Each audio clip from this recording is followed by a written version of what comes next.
Cześć, witam Was w kolejnym odcinku Rowerowych Porad. Dziś jestem na przepięknej ziemi suwalskiej.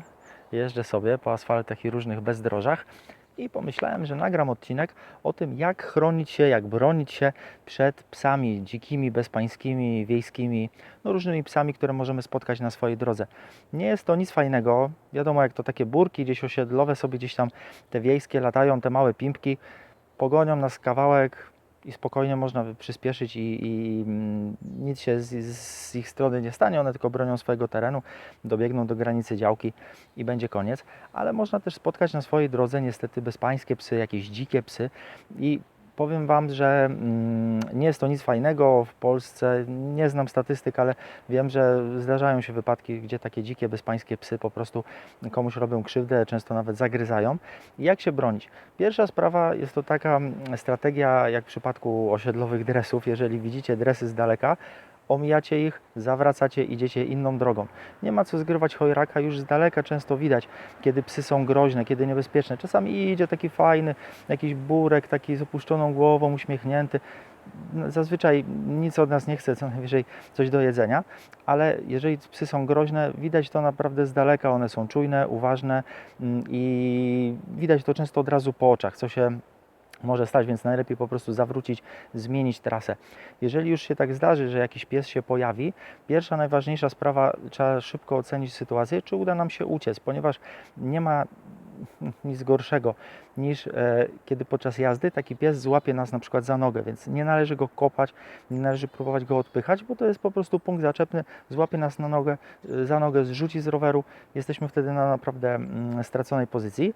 Jeżeli już dojdzie do takiej sytuacji, będzie jakaś konfrontacja, niezbyt fajna sytuacja z takim psem, najlepiej zastawić się rowerem, odgrodzić się od niego, spróbować odwrócić jego uwagę, może rzucić gdzieś, nie wiem, rękawiczką, czapką, kaskiem, kamieniem, nie w niego, tylko gdzieś obok, żeby on się tym zainteresował. Wsiadamy na rower i uciekamy, licząc na to, że nas nie będzie po prostu gonił. Ja w jednym z ostatnich odcinków, kiedy nagrywałem o panu z Rower Łódź, mówiłem wtedy, że dziwię się w ogóle, po co mu gaz, czemu on jeździ z gazem.